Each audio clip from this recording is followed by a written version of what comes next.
There are powers on Earth too hidden to be seen, and conspiracies too vast to comprehend.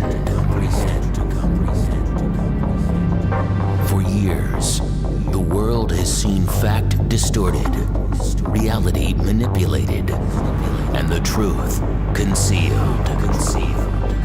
Join the Pierre Sivak Podcast to uncover the real meanings behind ancient aliens and their symbolism.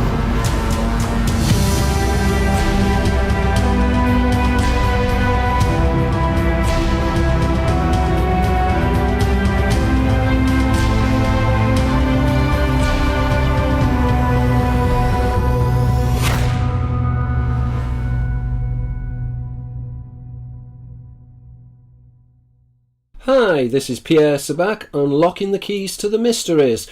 Now, today I thought I would talk about the Ophanim wheels. I've mentioned the Ophanim wheels a lot within various different videos, and I just thought that I would spend a little bit of time to talk about the symbolism behind the Ophanim.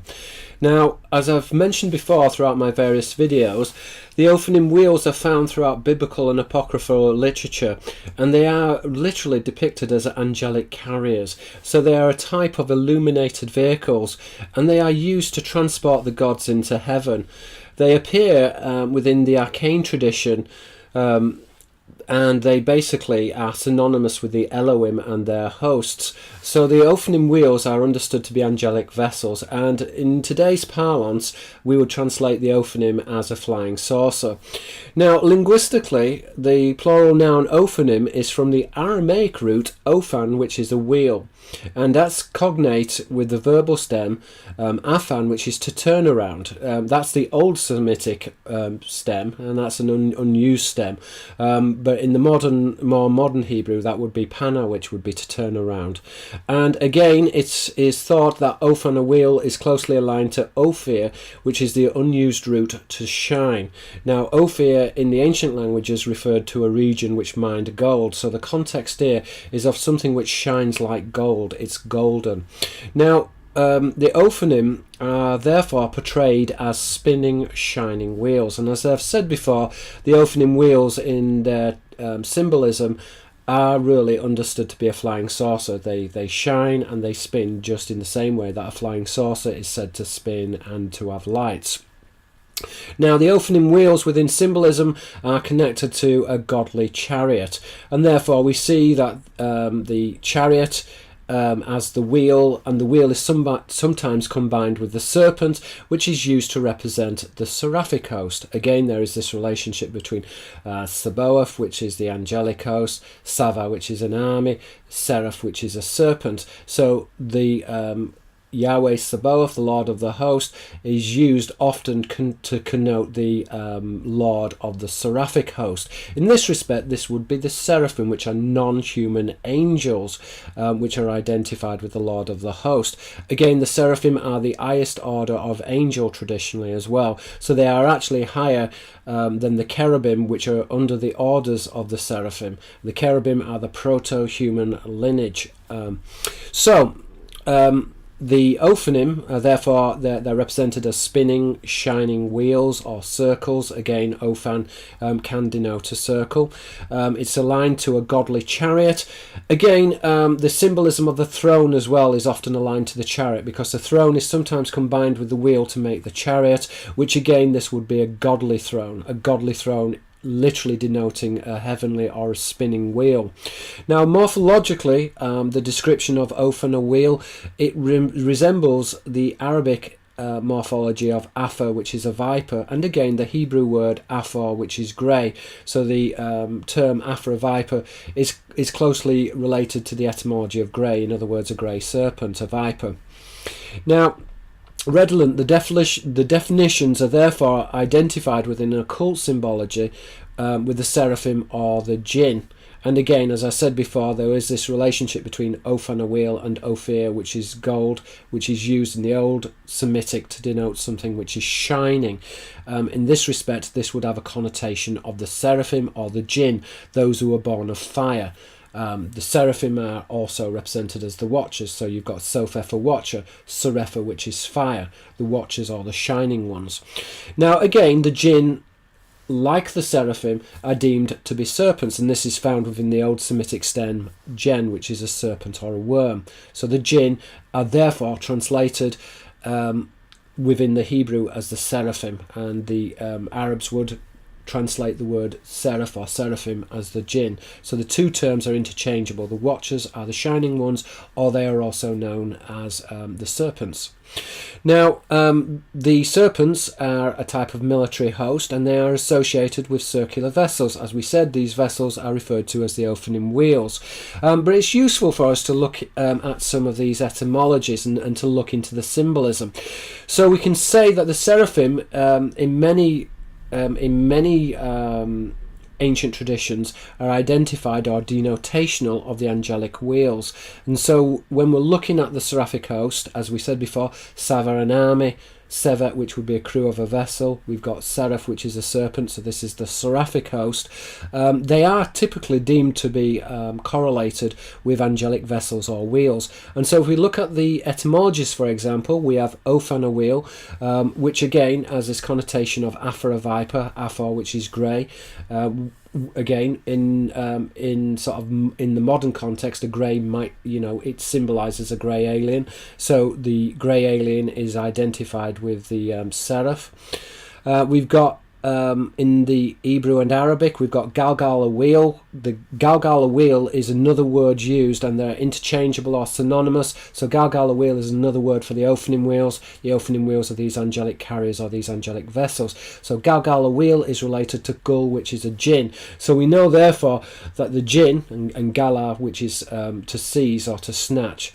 And again, the same is found within the Greek as well. Harpi or harpue is a snatcher, one who abducts, and that would be related to Pleon, which is a boat; Oplon, which is his shield. Again, the boat is adorned with a shield, but in the Greek and the classical tradition, the shield is used to represent the flying host of the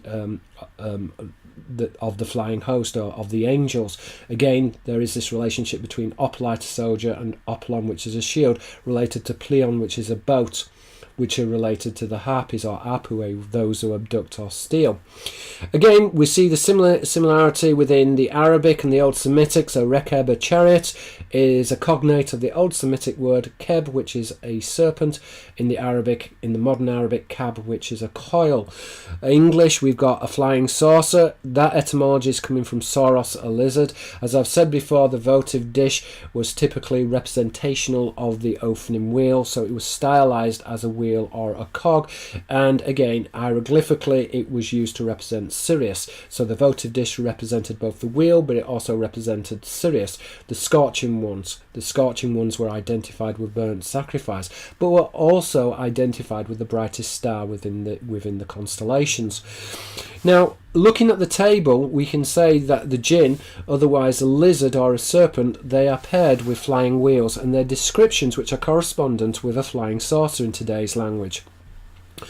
Now, Ophan, a wheel, can be construed, as I've mentioned before, on as a phonetic pun on the Arabic word Aphor, a viper, and the Hebrew word Aphor, grey. Uniform, the juxtaposition between the Ophanim wheels and the reptile is replicated in urban mythology as a grey alien. And I think that this is interesting because the grey aliens obviously have these very dark eyes, and therefore they can be construed to be watchers. And from many anecdotal accounts of people who have had interactions with the grey aliens, they say that when they have their minds read, and again the watcher can read a person's mind, hence they can watch, they say that they see light. And so the shining ones not only are identified with Sirius, but you can see that there is this relationship with light and with watching and with reading somebody's mind. Now, the grey alien, technically, if we look at the etymologies, are closely aligned in the Arabic traditions to the gull. and those who seize are those who snatch. They do seem to be quite different from the seraphim, which are the highest order of angel, but again they are somehow interrelated or connected very intrinsically within the apocrypha and religious traditions to the seraphim. So there is this association between these different types of angelic denominations. So we've said that the Ophanim wheels and the reptile, they're replicated in urban mythology as a grey alien, historically, or a reptile. Historically, the Ophanim wheels are represented as shields or saucers. Again, another representation of the Ophanim is of a basket, and this is because a basket is carried up into heaven. And you'll often see that the basket is carried by angels. And again, the etymology of basket in the Hebrew is related to the word to make a sacrifice. So there is this correspondence between these angelic carriers or vessels, baskets, which were carried up into heaven, again, which is aligned to sacrifice. Now, in modern parlance, we would say that the Ophanim wheels, they are very much equivalent to a flying saucer. They're cross-cultural, and the insignia of the circle, the wheel, or the cog, again, the cog is used to represent the Ophanim wheels because the Ophanim traditionally are represented as intersecting circles, but these intersecting circles is used to represent the cog because they were said in the biblical accounts to be constructed like cogs, and I go into this in my book Holographic Culture.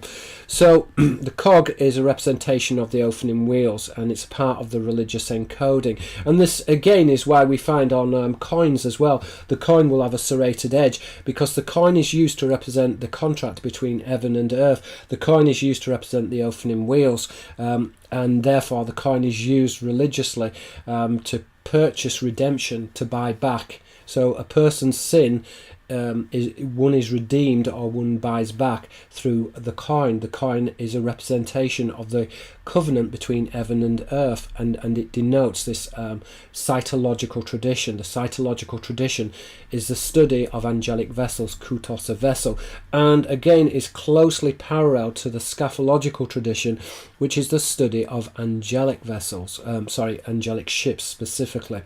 So we can say, therefore, that the Ophanim wheels, this belongs to a classified tradition. Classified, again, denotes classis, which is a naval fleet, which is the angelic or the naval tradition, and is correlated to the worship of deities. And note the word worship, because they venerated angelic ships or vessels. And again, this is correspondent with the development of religion. Religare, to moor a ship, to tie a ship.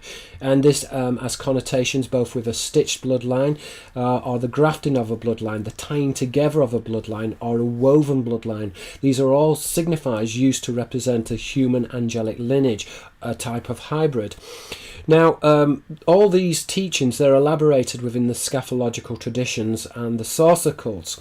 And we can see the angels traditionally, as in the modern occult tradition, are identified with abduction. And now I refer to this in my book Holographic Culture as ancient alien abduction.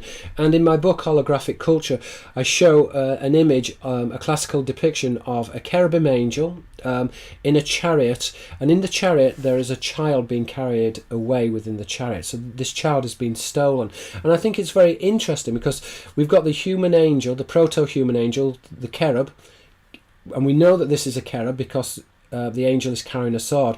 Cherub, a sword, is a paranomasia on cherub, which is an angel. So this is a cherubim angel, but the chariot is also combined with the serpent. And again, because of the etymology in the Semitic languages between Sava, which is an army, Sabaothos, Seva, which is a crew member of a naval vessel, and also we've got Seraph as well. So the relationship, or the seraphic host, is combined with the human element, and we find this within modern ufology. Many people who have spoken many people who have said that they have spoken to aliens have also said that they've seen non-human and human aliens working together.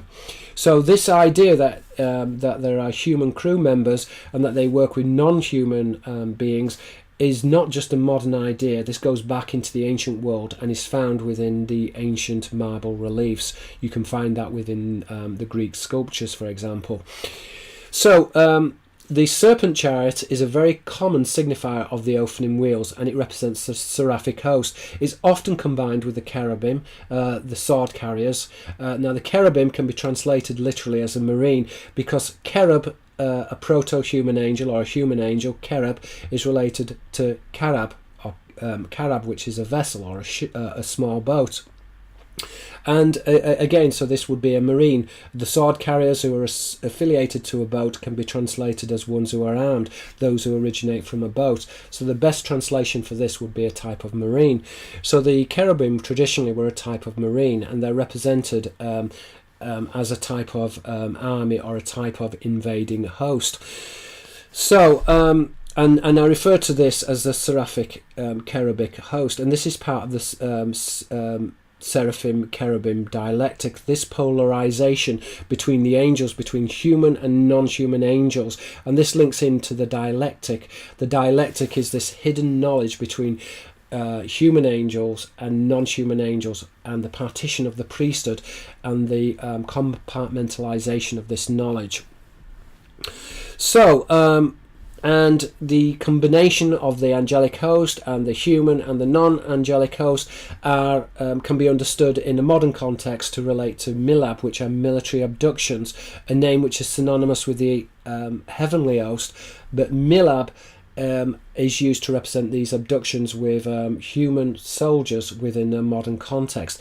And I recommend that you watch my video on milab if you want further details about military abductions and their relationship to the angelic or heavenly host. So that's a basic summary of the Ophanim wheels. I think we diverged a little bit, but essentially the Ophanim wheels are correlated to the seraphic host. Sometimes the seraphic host are combined with the cherubic host, or the cherubim, or the cherubim in the Hebrew, and these are human or proto-human angels, and they work together. But again, that this is part of the dialectic, which is this partition of knowledge, and this partition of knowledge within the classical world was really understood as the parallel society. The parallel society was the division between heaven and earth, and also the division between the angels, between the human angels and the non-human angels, which were all a part of the anthropos, literally human. When we refer to human, we're not literally referring to human, we're referring to elements which were human, which were part of the anthropos, but there are also non-human elements. And the anthropos were these sentient beings which were both human and non-human. The corruption of the anthropos was the stitching together or the grafting together of bloodlines, which led to a war in heaven and the fall of the Titans. Okay, I hope you've enjoyed this video. If you've enjoyed it, then please give me a thumbs up. I would ask also if you can subscribe to my videos and pass them around. It's great talking once again. Thank you very much. This is PS About. Let's make this a better world. Thank you.